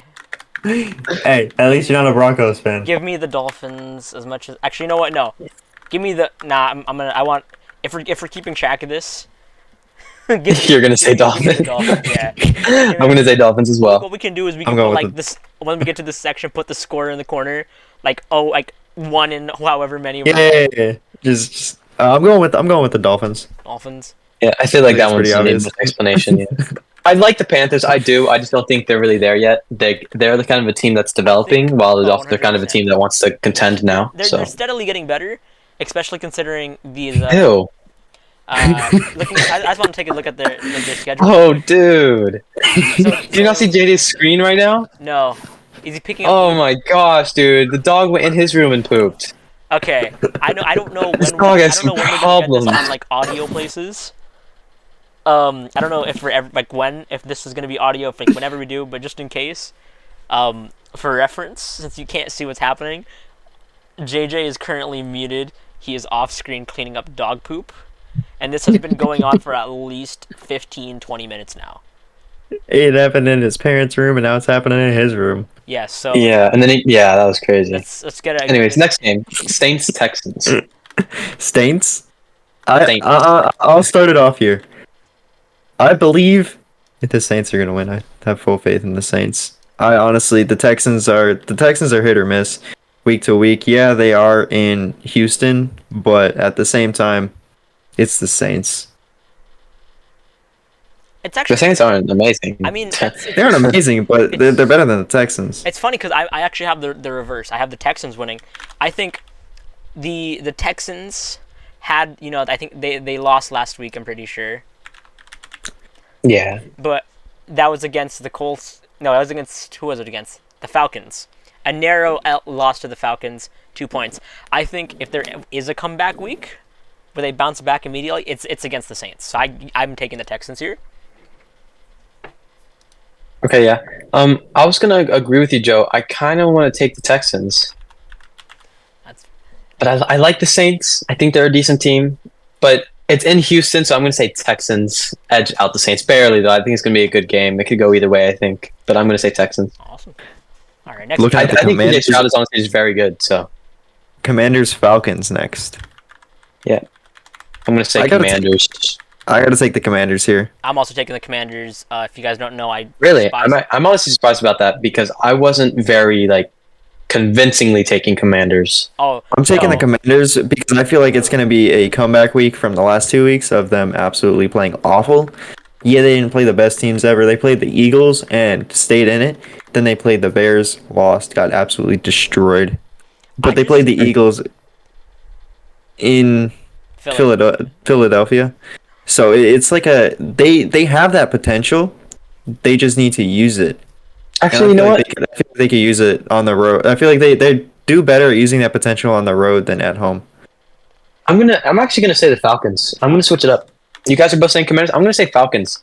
They Bobby beat just wants to be different. no, they beat the Texans, and I feel like Desmond Ridder might have something going.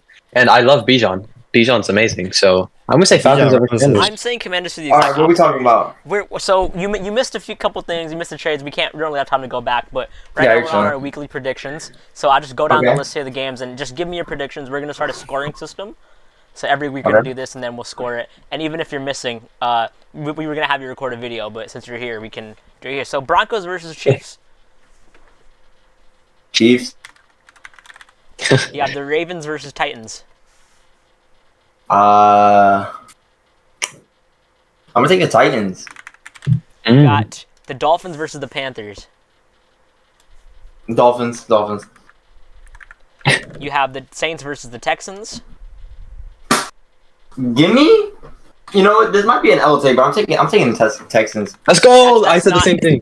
Reese is the I'm one taking who the said the Saints. Texans. And then the last one the one we just did is Commanders versus Falcons.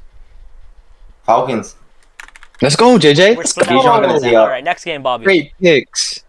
Okay, Colts Jaguars. I'm taking the Jaguars. I'm taking That's I a got- good game. I'm taking the I have Jags, very yeah. far. I have very far bias because I'm going, but I gotta pray for my Florida teams. Yeah, Going go with the for The Jags. Jags haven't done too bad this year. I don't know. Considering their win against the Bills, I feel like could be call it a statement win. Yes, there might be factors within like the Bills. I think that's a turning point for them. They kind of the Jaguars did stay in London, so they were like, I don't want to. I'm not saying that's an excuse, but that impact of staying in London versus traveling there and being like, oh, I'm in a different Yeah, they had jet they lag. had two. Was it 2 London games, or was it? Yeah. Yeah, they had 2 London games in a row, and then they're going back home. That's pretty. That seems like an advantage right there. Yeah, gonna be a significant change. And then next, if we want to go to the next game, Bobby. Yeah, Seahawks Bengals. Controversy one, bro. All right. Oh, jeez. I as much as I want to say the Seahawks, I think I don't. I want to. I was gonna say the Bengals. I'm gonna say Bengals. Seattle all the way. I think it's gonna be the Bengals, but it's not gonna be by like. It's not gonna be a convincing win. I don't think. I think it's gonna be close. Seattle's defense is gonna do what they did to the who is it? The Giants 2 weeks ago. 11 sacks. 97-yard pick six. Devon Witherspoon. Top 5 defensive player right now, probably defensive rookie of the year based on that performance against the Giants. Jalen Carter exists. Nope. Devon Witherspoon. Defensive rookie Zach Wilson exists. Oh god. All right, JJ, give us your prediction for Seahawks Bengals. I'm taking Seahawks. Okay. Yeah. I think DK is gonna go off I like this guy. Yeah. I like this Next guy. game. You know what? Next game is Vikings Bears. I'm gonna be a snake. I'm gonna shift to the Seahawks. Yeah. So I'm the only Bengals holder here. Oh wow. Oh, I like this guy right here. I like this guy right here. Next up, we got Vikings Bears. I'm gonna say Vikings. I'm taking. I mean, they just lost Jay Jettas. Yeah, I'm taking the Bears. I'm taking Bears. I'm taking the Bears defense. Definitely showed a lot more to what they had. With that Washington game, I know it was against Washington's offense, but they seemed a lot more alive in that game. I'm iffy. I don't know. It's like I obviously it'd be cool if the Vikings continue even without Justin Jefferson. They did good, but it's also like the Bears. They did get a big win last time, so it's just whether or not they can keep that momentum. I am going to stupidly pick the Bears. I'm gonna pick the Vikings. Honestly, though, I think both teams are about on par. Oh, you know what? I'm gonna do totally out of the blue. Give me a tie. Give me just straight tie. I mean, that's something that I could actually see that. I could see that. If there ever is a game where they're gonna tie, there'd be a tie. Yeah. It would be. Well, actually, I see a game coming up that I see a tie. Give me the mid off right here. Okay. 49ers Browns. I'm gonna say 49ers, but I think it's gonna be a lot closer than people think. I'm in the 49ers hate club. Every single week I'm going against the 49ers. I hate the 49ers. I want to see Brock Purdy lose. He's not as good as people say he is. I hate the 49ers. Nobody says he's that good but me. There's other people that say that and he's Joe. like so I'm good. a big Brock Purdy fan. I don't know what you're talking Yeah, about. there's Brock Purdy glazers everywhere. I'm not a Glazer. And I'm saying me he's good. personally, I hate the 49ers in general. All right, Gerald. They're part of the same conference, so. What's your opinion on this? 49ers. 49ers. I don't think the game's gonna be that close. I'm not gonna lie. Like I feel like maybe score-wise it'll be that close, but like time of possession, like how fast they're getting the ball. Okay. I feel like stat-wise, 49ers are gonna take the stats. That's fair. Like that. So I think it's gonna be closer than people think, but I think the 49ers still got it fairly simply. Patriots Raiders next game. I just got Devontae Adams on my team, so I'm gonna say Raiders. Yeah, I'm also taking the Raiders here. I'm taking the Raiders. Actually, I'm taking Mac Jones. I have faith in Mac Jones. Dude, he's gotten benched twice. Are you taking the Raiders, Bobby? He ain't getting benched against the Raiders. He's got this. Mac Jones is putting up at least 150 passing yards, and that's saying something for Mac Jones. All right, let's. Oh. I just want to save this Next moment. game, Lions. Save this moment real quick for when he doesn't. When Mac Jones has an absolute just craps the bed. I want to like zoom in this moment on Reese. Just remember this. So you got Lions versus Lions Bucks. I'm taking the Lions. Lions are having a breakout season for whatever reason. I agree. Lions. I'm also gonna take the Lions here. Yeah, I'll take Lions. I think I'm wrong. I mean, I'm not gonna lie. The Buccaneers are 3-1. They're not even that bad, but I think I'm gonna. Actually, I mean, they're coming off a bye week. This is one of The those Lions games are where going I feel like insane, I though. want the also Lions should win, potentially but without Mike Evans, and if he is back, he's not gonna be. Once again, it comes back to the hamstring injury. He's not gonna be Yeah. as ready. I'm gonna take Lions. Lions across the board for all of Cardinals us. Rams. What was it? Cardinals, Rams. I'm taking the Cardinals. I'm taking the Rams. The Rams playing against the Bengals was enough for me to see. With Joe Burrow playing absolutely horrible and the defense still not being the greatest over there. Bro. I feel like the Cardinals have a serious chance here. Bobby said the Rams. Give me. It's in LA too, so I mean. Yeah, with Cup back and Puka Nacua is still performing despite Cup being back. I think the receiving core this year is it's gonna be great. Like top tier. I'm iffy. I don't know. I like the Rams here. I feel like is the obvious one, but I kind of my gut's telling me to go with the Cardinals, just because. Honestly, I do like the Cardinals. Look at them against a team where they were supposed to lose, supposed to get dominated. It also keep going back to the Cowboys. That is just a shock win. There's no chance that they should have won that, but they destroyed the Cowboys. I think they're gonna have more games like that where they're like they shouldn't do well. And I feel like games that they're supposed to win, like the Giants, it is. Exactly, it's reversed. So the game that they're not supposed to win, this is. Well, they go in overconfident. Like this game, I don't feel like they're gonna go in with enough confidence, or they're not gonna go in with enough confidence. And when they're overconfident, they play worse, and when they don't have confidence, they play better. Which I wouldn't have confidence why they going beat the into the Bengals. I don't know. I mean, it's the Rams. It's not like the Rams are like a superpower or anything. Yeah, I don't really think the Rams are a superpower. I just think they have a good receiving core, and that'll be enough to take down the Cardinals. I think it's gonna be a good game. Oh, 100%. Yeah, I agree. I think it's actually going to be a pretty good game. I'm going to take Rams. It's not as boring as Bengals Rams. Right. God, that next game though. sucked. Let's get to the next game. I'm going Eagles Jets. Jet season. I'm going Eagles. No, I'm going with the Eagles. I don't see the. JJ's obviously, I don't see the Jets. Yeah, I'm taking the.